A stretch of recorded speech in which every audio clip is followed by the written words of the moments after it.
Έλα. Γεια σας, είμαι η Ελευθερία και σήμερα θα σας κάνω κάποιες ερωτήσεις σχετικά με τη Χούντα. Γεια σας. Την περίοδο της Χούντας, ποια ήταν η ηλικία σας? Ήμουνα 12 χρονών. Ποια ήταν η οικογενειακή σας κατάσταση? Ήμουνα ορφανή και ζούσα με τη μητέρα μου και τα 4 αδέρφια μου. Σε ποιο μέρος της Ελλάδας ζούσατε εκείνη την περίοδο? Ήμουνα στα Δωδεκάνησα, στα Αστικό. Ποια ήταν η οικονομική σας κατάσταση? Δεν ήμασταν ευκατάστατοι, ήμασταν φτωχοί. Με ποιους τρόπους και πώς αντιληφθήκατε την αλλαγή στο Σύνταγμα και τον ερχομό της Χούντας? Είχε αναστάτωση στο νησί, είχα μάθει ότι κάποιους ανθρώπους που ήταν αριστεροί τους παίρνανε και τους πηγαίναν σε κάποια νησιά, στο Μακρονήσι, δεν ξέρω πού. Και ρώτησα τη μητέρα μου, της λέω τι γίνεται, γιατί ήταν πολύ ταραχή σε ολιτικό και μου είπε ότι έγινε ο στρατιωτικός νόμος. Κάπως έτσι μου το εξήγησε.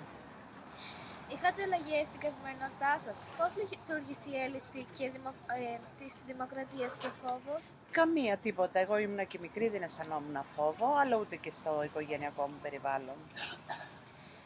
Στο φιλικό σας περιβάλλον? Καμία. Στο εργασιακό σας περιβάλλον? Δεν εργαζόμουν τότε, αλλά η μητέρα μου εργαζόταν κανονικά. Με ποιους τρόπους αντιμετωπίσατε τις βίες αυτές τις αλλαγές στο πολιτικο-κοινωνικό σύστημα της χώρας? Δεν καταλάβαινα τίποτα, όπως ήταν πάντα. Υπάρχει ή υπήρχε κάποιο μέλος της οικογένειάς σας που βασανίστηκε ή εξορίστηκε, θανατώθηκε από το καθεστώς αυτό? Όχι, κανένα. Γνωρίζετε ανθρώπους που τους ασκήθηκε βία από το καθεστώς αυτό, συγγενείς ή φίλους? Όχι. Τι θυμόσαστε σχετικά με την ελευθερία έκφρασης τα χρόνια αυτά? Νομίζω ότι φοβόντουσαν οι άνθρωποι να μιλήσουν και να εκφραστούν. Έτσι νομίζω, κατά τη δική μου γνώμη. Μπορούσατε εσείς να μιλήσετε και να κινηθείτε ελεύθερα χωρίς φόβο? Εμείς μιλούσαμε γιατί ήμασταν παιδιά τότε και κινούμασταν ελεύθερα. Και ποια συναισθήματα κυριαρχούσαν? Δεν είχα συναισθήματα άσχημα, κανονικά. Με ποιους τρόπους καταφέρατε να επιβιώσετε και να αντιμετωπίσετε αυτή την κατάσταση τα χρόνια της δικτατορίας, προσωπικός και οικογενειακός? Η μητέρα μου εργαζότανε και έτσι ζούσαμε. Ποια ήταν η πολιτική σας θέση απέναντι στη δικτατορία? Δεν είχα πολιτική θέση γιατί ήμουνα μικρή.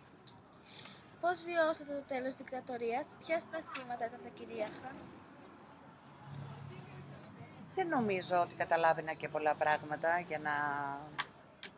Δεν καταλάβαινα ακριβώς τι θα άλλαζε.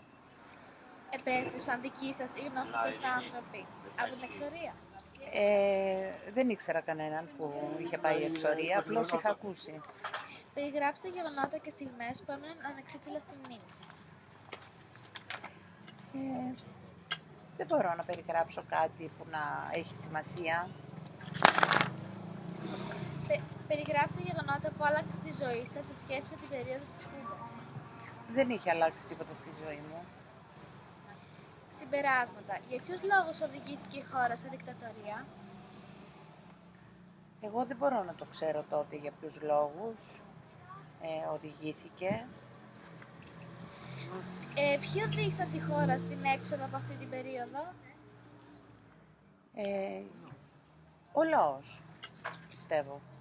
Τι πρέπει να μάθουμε από αυτή την περίοδο? Τι να μάθουμε από αυτή την περίοδο?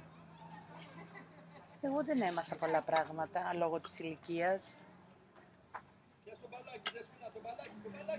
Πώς πρέπει να προφυλάξουμε τη δημοκρατία? Πώς? Πώς πρέπει να προφυλάξουμε τη δημοκρατία?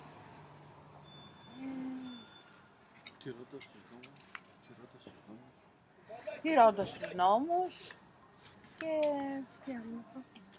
και ενωμένοι να την φυλάξουμε. Ωραία.